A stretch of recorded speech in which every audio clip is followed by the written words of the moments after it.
আমরা পশ্চিমবাংলাবাসীরা আমরা কেউ অভয়াকে তো ভুলিনি। অভয়াকে ভোলা কোনোদিনও সম্ভব নয়। আপনি পার্টিকুলার হইচইয়ের এই সিরিজটা যখন দেখবেন অজেয়া, আপনার অভয়া কাণ্ডের কথা মনে পড়তে বাধ্য।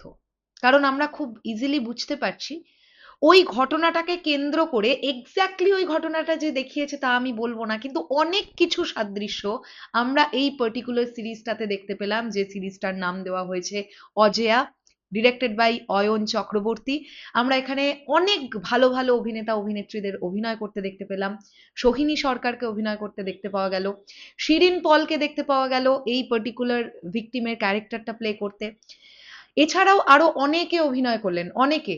ইন্দ্রাশিস দা ছিলেন, রুকমা ছিলেন, এছাড়াও আরো অনেকে, সুদীপ বাবু ছিলেন, আরো অনেকে ছিলেন। তো কেমন লাগলো এই সিরিজটা? এটা 8টা এপিসোডের একটা সিরিজ এবং প্রতিটা এপিসোডের ডিউরেশন 20 থেকে 25 মিনিটের মধ্যে। আমি এক কথায় এই সিরিজটাকে 10-এর মধ্যে 9 দিচ্ছি। আমি অন্যান্য রিভিউ করার আগে লাস্টে গিয়ে রেটিং বলি, বাট এই সিরিজটা আমার কাছে এতটা ভালো লেগেছে, এতটাই ভালো লেগেছে, যে আমি প্রথমেই রেটিং দিলাম। এবার বিষয়টা হচ্ছে কেন ভালো লেগেছে। দেখুন, হইচইয়ের ম্যাক্সিমাম সিরিজগুলোর ক্ষেত্রে এখন যেটা হয়, শুরুটা ভালোভাবে করতে পারলেও এপিসোড নম্বর 2 পর্যন্তও হয়তো বেশ ঠিকঠাকই গেল, তারপর থেকে ধেড়াতে শুরু করে। বাট এই সিরিজটার ক্ষেত্রে আমি দেখলাম থ্রু আউট সিরিজটা প্রচন্ড এনগেজিং। যেভাবে পুরো বিষয়টাকে দেখানো হয়েছে, যেভাবে সিরিজটা স্ক্রিন প্লে করা হয়েছে, যেভাবে এডিট করা হয়েছে, প্রত্যেকজন অ্যাক্টর অ্যাক্ট্রেসের যা অ্যাক্টিং দেখলাম। সোহিনীদিকে এসিপি দামিনী সেনগুপ্তর চরিত্রে অসাধারণ মানিয়েছে। সোহিনীদের বডি ল্যাঙ্গুয়েজ, তার প্রশ্ন করা বা জেরা করার যে প্যাটার্ন, এবং যেভাবে পুরো বিষয়টাকে দেখানো হয়েছে, এবং সোহিনীদের টিম, যে টিমটার মধ্যে যারা যারা ছিলেন প্রত্যেকে, ইনফ্যাক্ট ওই হ্যাকার জেনজি ছেলেটি পর্যন্ত এত সুন্দর অভিনয় করেছে, অসাধারণ লেগেছে, অসাধারণ। এই সিরিজটার গল্পটা এমন ভাবে আমাদেরকে দেখায় না, আপনি খুব ইজিলি রিলেট করতে পারবেন, আরে এটা তো যেন কোথাও গিয়ে মনে হচ্ছে আমি অভয়াকাণ্ডটাই দেখছি। বাট এক্স্যাক্টলি অভয়াকাণ্ডটা নয়। এই সিরিজটা যেভাবে গিয়ে শেষ করে, আপনাদের কাছে একটু অন্যরকম লাগবে।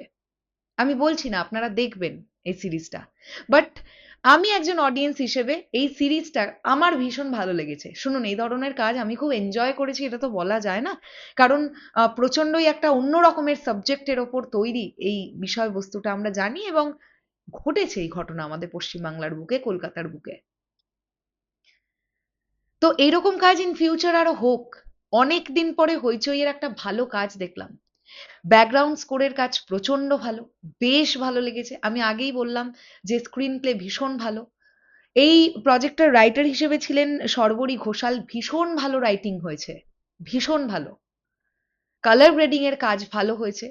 যেমন সিরিজটাতে সকলে একদম প্রাণ খুলে তাদের পারফরমেন্সটা দিয়েছেন অভিনেতা অভিনেত্রীরা, ঠিক তেমনই টেকনিক্যাল দিকপত্র খুব সুন্দর হয়েছে।